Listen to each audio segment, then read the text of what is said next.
আসসালামু আলাইকুম। 31শে ডিসেম্বর ঘিরে জনমনে একটা আতঙ্ক ছিল যে 31শে ডিসেম্বর কি হয়, বিপ্লবী সরকার গঠন হয় কিনা, বা বিএনপি রাজপথে কি করে, আওয়ামী লীগ রাজপথে নেমে ছাত্রদের কি করে, ছাত্ররা কি পারবে কি পারবে না, বা অন্তর্বর্তী সরকার কি করবে। তো সে ধরনের বড় ধরনের কোনো অঘটন অপ্রীতিকর ঘটনা ঘটেনি। তো তারা ছাত্ররা যে দাবি জানিয়েছে যে জুলাই গণ অভ্যুত্থানের ঘোষণাপত্র যেটা, সেটা সরকারকে 15 জানুয়ারি 2025-এর মধ্যে পাঠ করতে হবে। তো বিষয়ে আজকে যে তারা শহীদ মিনার চত্বরে যে সম্মেলন করছে, জনসভা করছে, সেই জায়গায় তারা এই বক্তব্যটা রাখছে যে অন্তর্বর্তী সরকারকে 15 জানুয়ারির মধ্যে জুলাই গণ অভ্যুত্থানের ঘোষণাপত্র পাঠ করতে হবে। তো সেখানে তারা বিভিন্ন ধরনের স্লোগান দিছে, বিচার চাই বিচার চাই, শেখ হাসিনার ফাঁসি চাই, তারপরে মুজিববাদ মুর্দাবাদ, ইনকিলাব জিন্দাবাদ, দিল্লি না ঢাকা, আজাদি না গোলামি, বিভিন্ন ধরনের স্লোগান দেয়। এক পর্যায়ে তারা বিভিন্ন ধরনের দাবি করে যে বিচার বহির্ভূত যে হত্যাগুলো আছে, পিলখানা হত্যা, এগুলার বিচার এখনো সরকার করতে পারে না, এরা সরকারের দায়। তারপরে হচ্ছে আপনার শাপলা চত্বরে যে হুজুরদের রাতের অন্ধকারে লাইট নিভে হত্যা করা হয়েছে, সেগুলার বিচার হয় নাই। বিচার বহির্ভূত যে হত্যা, সেই হত্যাকাণ্ডের বিচার চায়।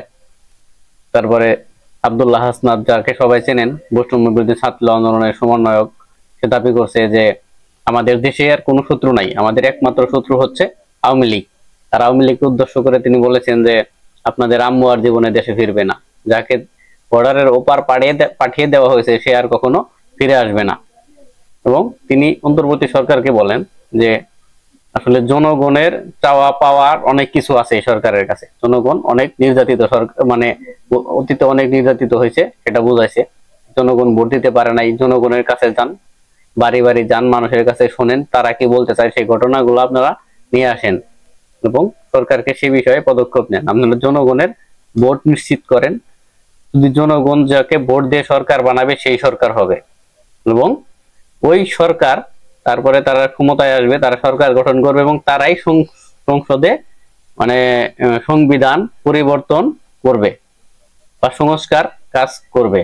এজন্য তিনি বলছেন যে আপনারা গ্রামে গ্রামে যান, রুট লেভেলে বা তৃণমূল যেটাকে বলে, সেখানে গিয়ে জনগণের মনের ভাষা বোঝার এবং তারপর সেই বিষয় নিয়ে মানে সরকারকে পদক্ষেপ নেওয়ার জন্য বলেছেন। এবং অবশ্যই 15 তারিখ এর মধ্যে জুলাই গণ অভ্যুত্থানের যে ঘোষণাপত্র, এটা আগে ছিল না, এখন তারা তৈরি করছে, সেটা পাঠ করতে হবে।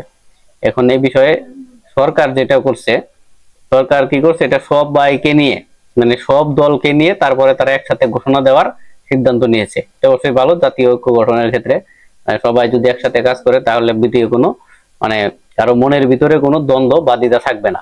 ঠিক আছে, দেশটা যেহেতু সবার, দেশটা কারো একার না। যখন সরকার গঠিত হয় তখন সরকার তার মতো কাজ করবে। এখন যেহেতু একদলীয় কোনো সরকার না, কোনো দলের না, সরকার সবার।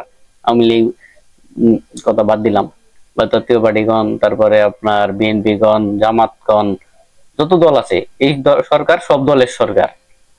যেহেতু আওয়ামী লীগকে বিতাড়িত করে সরকার আছে, কিন্তু সেক্ষেত্রে আওয়ামী লীগের সরকার বলা যাবে না, অন্য অন্য সব দলের সরকার এটা।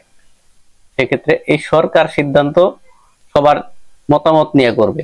যখন কোন সংখ্যাগরিষ্ঠ একটা দল সরকার হবে তখন তারা তাদের মতো করবে, কিন্তু এই সরকার একা কোনো সিদ্ধান্ত দিবে না। এই সরকার সবাইকে নিয়ে একসাথে এই ঘোষণাপত্র পাঠ করার সিদ্ধান্ত নিয়েছে। এই বিষয়ে আপনাদের মতামত কি? আমার মতামতে ঠিক আছে যে সবাই মিলে করি কাজ, হারে যেতে না হিলাস। ধন্যবাদ, সবাই ভালো থাকেন।